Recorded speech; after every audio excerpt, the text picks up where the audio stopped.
What's up, people? Joe Winko here, your favorite Hawaiian guy, and here's my next episode of Joe Winko Talk. So, what I'm going to be talking about in this episode of Joe Winko Talk, it's a pretty personal topic, but kind of a long one too. But it is interesting and educational. So let me get to it.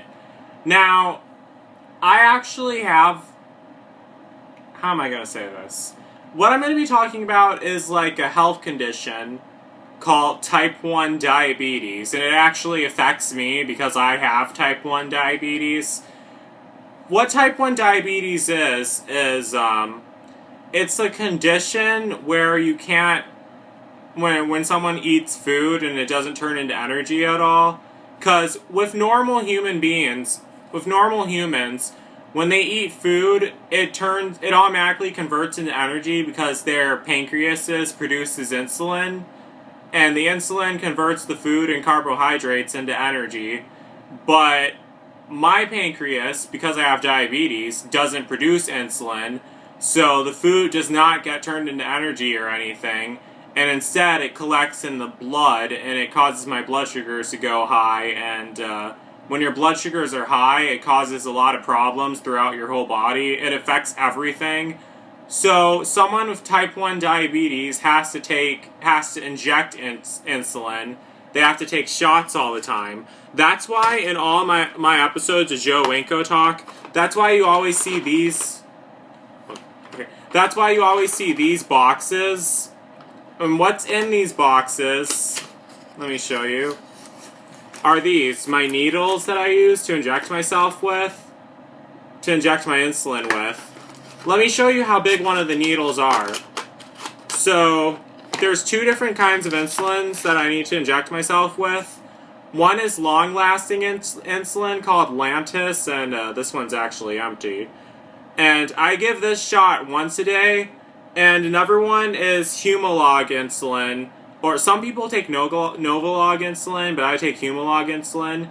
And I have to give this every time I eat or when my blood sugar goes high, because there's a lot of other stuff that causes your blood sugar to go high. But normal people who don't have diabetes, they're able to produce insulin on their own and their blood sugar goes down on their own. But people like me who have diabetes, they can't do that. So, yeah. And when your blood sugar's high, it affects everything. You go in a lot of pain, and it also puts you at risk for infections too, because you have sugar in your blood, and that attracts bacteria and everything, and it's just not good to have a high blood sugar at all.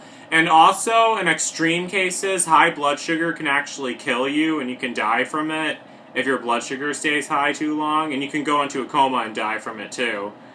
I was diagnosed with type 1 diabetes in February of 2008 while I was living in the Dominican Republic.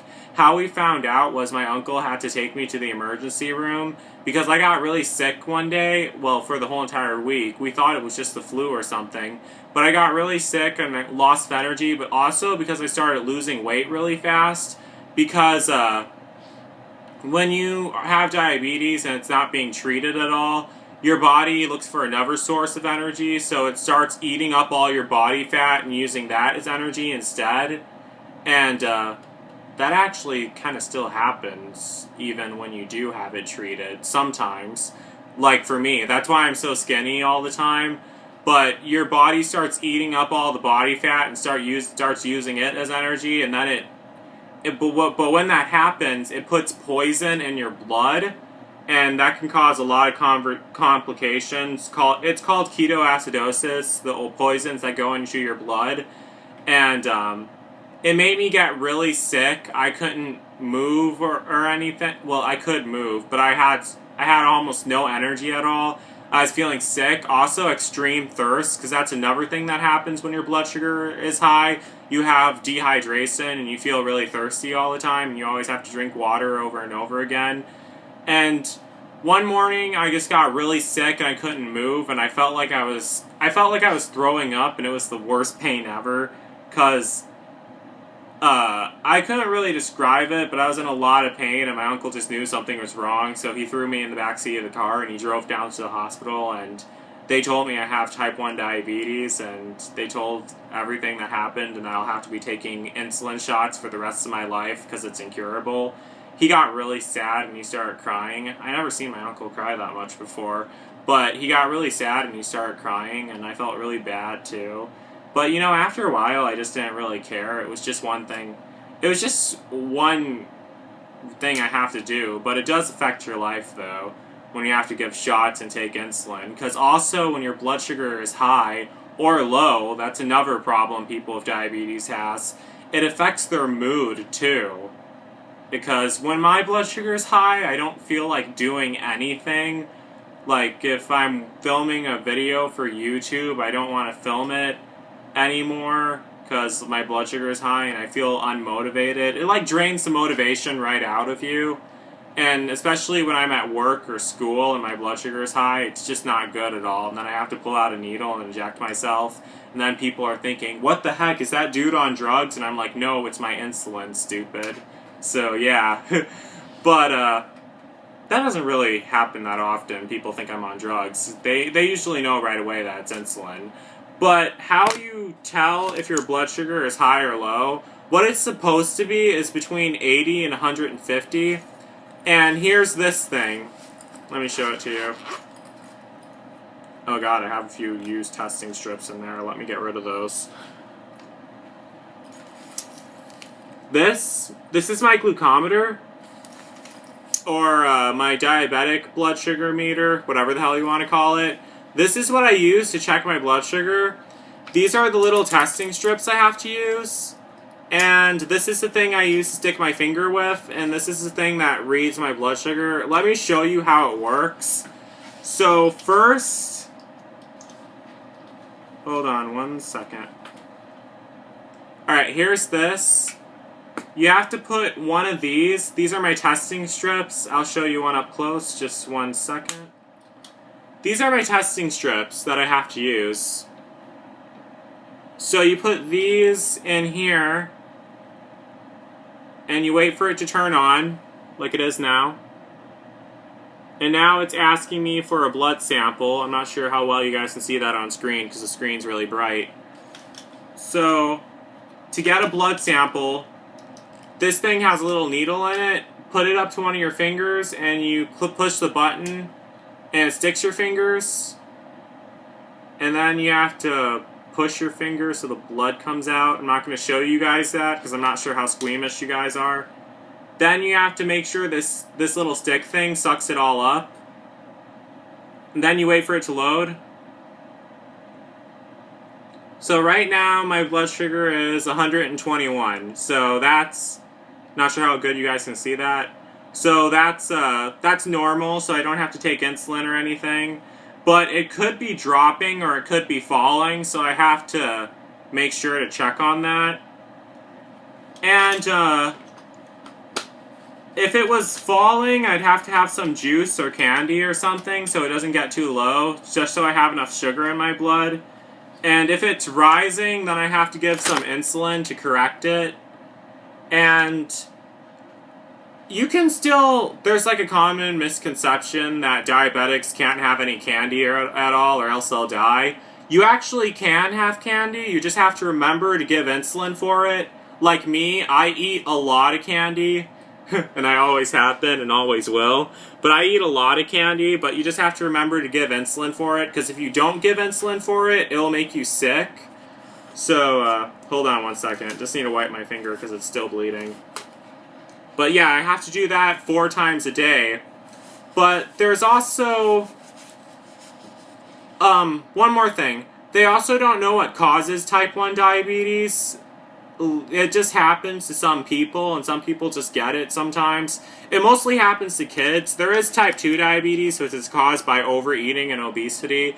But they still suffer from the same stuff, but this is different though. But there is a new device I'm also testing that the hospital wanted me to have. Well, they're not letting me keep it. I have to return it next week.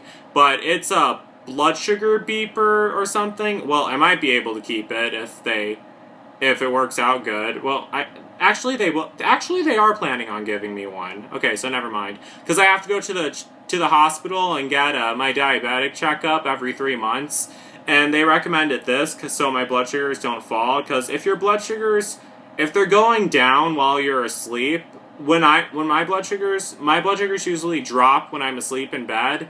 And if they drop too low, you can end up having a seizure, and that actually happened to me a bunch of times before. Well, not a bunch of times, only like 2 or 3 times I ended up having a seizure. But what happens usually, if it gets that bad, your liver will kick in, and it'll get your blood sugar back up, and you'll be fine and everything. It's not like, you can die from it, but not me. I'm invincible. Trust me, I know. So, yeah, this little thing, it's a blood sugar reader. It can tell when your blood sugar is going up or down. It's not always accurate, but it seems to be accurate right now. It says my blood sugar is 122, and it has an arrow pointing down, so that means my blood sugar is going down because I gave insulin earlier because my blood sugar was high. And how it knows this is because I have something attached to me right now. Let me show it to you guys. Here it is. They put it in. It's like a little needle that's injected inside my stomach. It's not that deep inside. I'm not really sure how long it is. But it's been in there for like 3 days already, and it's supposed to read my blood sugars and monitor them. And it's a pretty handy thing to have. I mean, because when my blood sugar is going down, like below the safe level, which is under 70, it'll start beeping. And if my blood sugar is going high, like above 50, it'll start beeping. So it's a really handy thing to have. And the only problem is I have to be within 20 feet of this thing at all time, which I always am, because I don't really go out that much. And I take it to work with me. I can just put it in my pocket. So, yeah. And it's a really handy thing to have. I like it a lot, and I recommend it to anyone who has type 1 diabetes, but hopefully people watching this... Well, hopefully none of you guys have type 1 diabetes, but if you do, I'd recommend trying to get a hold of one of these. So, yeah. And, so, yeah, that's basically everything I wanted to say about it, and... The only problem I have with this thing is that I can't hula hoop with it on because, like, I just can't hula hoop with it on because it's attached to my stomach and everything, and the hula hoop would move the needle around, and that'd be extremely uncomfortable. But besides that, it's a really handy thing to have, and they're working on an artificial pancreas. It's on its way. It's like a pump of insulin and this blood sugar monitor thing, where it just monitors your blood sugar, and if it senses that your blood sugar is going high, it injects you with insulin so it doesn't go high. I'm not sure what it does if your blood sugar is going low, though. But with normal humans, their pancreas produces glucagon, and that helps their blood sugar. If it's going low, that helps it go higher. But with diabetics, their pancreas is so damaged that they can't produce glucagon either. Your liver can produce glucagon, but not your pancreas. Usually it's your pancreas that produces glucagon. I'm not sure if any of this made sense, but yeah, that's basically it. So that's everything I wanted to tell you guys about diabetes. There's a lot more information. If you guys really want to learn more, just Google type 1 diabetes, and make sure to donate to the diabetic charities. You could probably find those on Google, but please make sure to, because they're trying to find a cure for it, so I don't have to do all this stuff, or people with diabetes don't have to do all this stuff. They could live normal lives, because that's what we all want. So, yeah, that's basically it. So, don't forget to like, don't forget to comment and share your thoughts, because that's the whole point of my videos, is to start a conversation with you guys. Just make sure the comments have something to do with what I'm talking about in the video. Please do. And also, don't forget to watch my first episode of Chilling Crimes. I'll have a link or an annotation on this video somewhere. It's like a crime documentary series I'm starting on YouTube.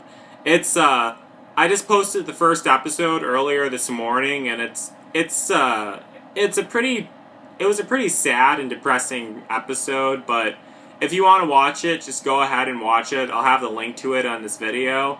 And also, don't forget to like, don't forget to comment, don't forget to subscribe if you haven't. And don't forget to like me on Facebook, follow me on Twitter, and follow me on Instagram. So that's it. Peace out, people.